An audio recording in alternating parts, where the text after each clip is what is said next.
You ever stand on a dock at sunrise, the wood still warm from last night's fire, the air stinking of gasoline and regret, and realize you've just lost the last real piece of your old man?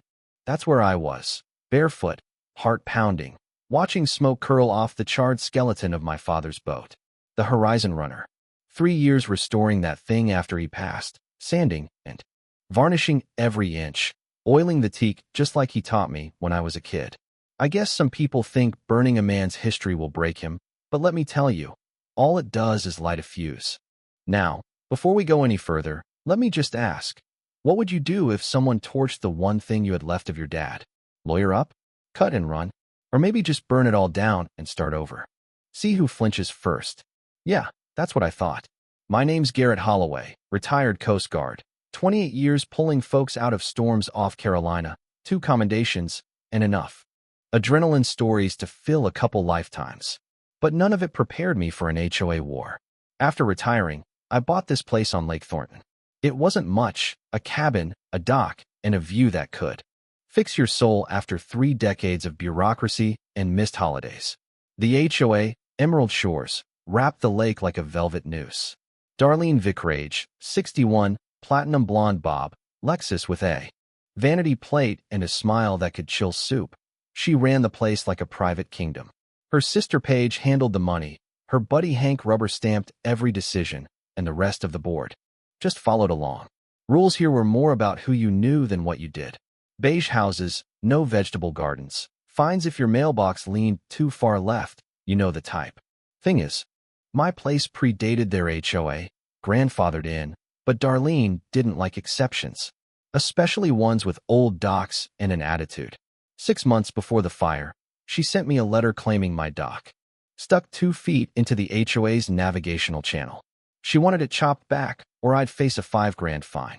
So I dropped $800 on a survey, dug up old permits, and proved her map was garbage. When I showed up at the board meeting with evidence, she just tapped her little gavel, smiled that shark smile, and said, "The board will review this." Spoiler, they didn't. Retaliation came quick. Anonymous county complaints about unpermitted structures, my truck mysteriously towed twice, and sideways glares at every neighborhood cookout. At the July 4th party, I overheard her bragging to a developer about doubling his money if my eyesore dock disappeared. That's when I realized this wasn't about rules. She wanted me gone. Then came the spray paint. Welfare Sailor scrawled across the Horizon Runner in neon orange. The smell of paint still fresh when I found it. Rage running cold through me. I called the sheriff. Deputy Crowley, a good man and former Marine, took the report but shook his head. No witnesses, no cameras. Could be kids, he said, but kids don't know the Marina Gate Code. Darlene sent out a community email the same afternoon, all legalese about unsightly vessels. Didn't mention me by name. She didn't have to. Now, I'm not the kind of guy who goes down easy. I remembered something from my divorce lawyer. About public records, sunshine laws. Turns out HOAs have to cough up documents if you ask the right way. That night, I started a blog, emeraldshorseaccountability.com. First post, my surveyor's report. Next, pictures of Darlene's son's monster Jeep parked in clear violation of the same rules she fined other people for. Third, invoices showing $47,000 paid to her own company for consulting. The receipts were all there. Within days, the blog went viral. Emergency meetings, angry emails, Darlene threatening to sue for defamation, which, fun fact, doesn't stick if you're telling the truth. When I posted her lawyer's letter and my reply, I look forward to discovery. Bring your checkbook. Things really hit the fan. Neighbors started reaching out.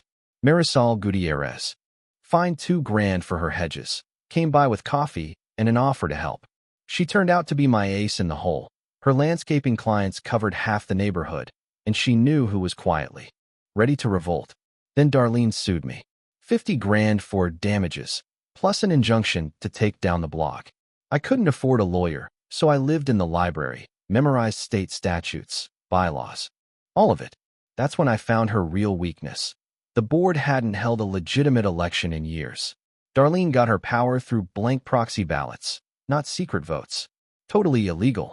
I printed out recall petitions and started going door to door. At first, people were scared. Darlene ruled through fear. But Marisol rallied the folks she knew, and soon we had enough signatures to force a new election. That's when things escalated. Darlene tried to drain the HOA reserve fund with a fake emergency plumbing vote. The clubhouse bathrooms were spotless. She was just trying to cover her tracks.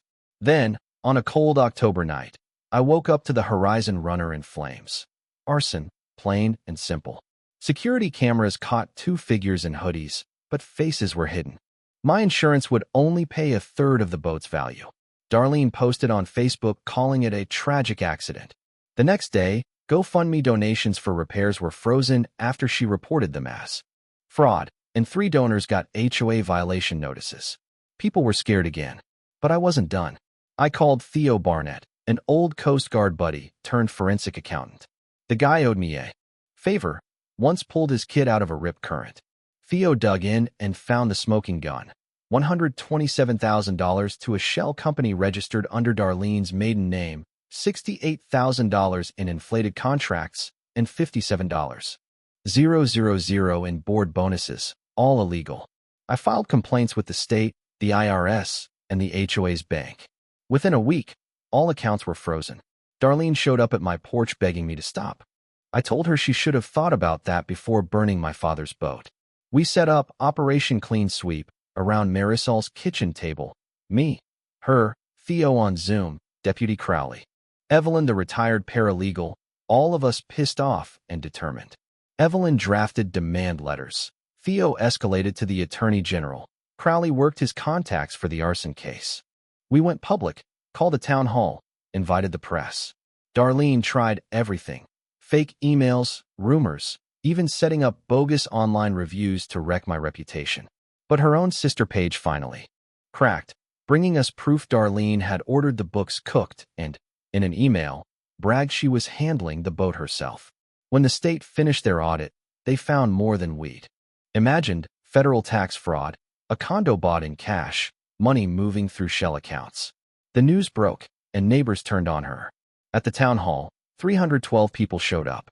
I showed them everything, my father's boat before and after, where their dues went, who signed the checks. Darlene was there, looking 10 years older, no allies left. The Attorney General herself confirmed charges were coming. When a neighbor moved to dissolve the board on the spot, hands shot up all over the room. Darlene stumbled out in tears. The trial didn't take long. Page testified, Trey confessed to torching the boat on his mother's orders, and the jury found Darlene guilty on almost every count. 7 years in prison, $195,000 in restitution, her condo and car seized, her license revoked. The new board took over, lowered dues, fixed up the place, started a scholarship for local kids who wanted to work on the water, named it after my father's boat. I rebuilt my dock by hand, taught sailing again, and learned the taste of real justice. Quiet, bittersweet, worth every scar. So now, if you've got your own HOA horror story, drop it in the comments. Let's shine a light on these bullies and remind each other, nobody owns you unless you let them. And if you're fighting back right now, document everything, never give up, and remember, calm seas never made a skilled sailor. Hit subscribe if you want more stories like this, and let me know below, what would you have done if they burned your boat?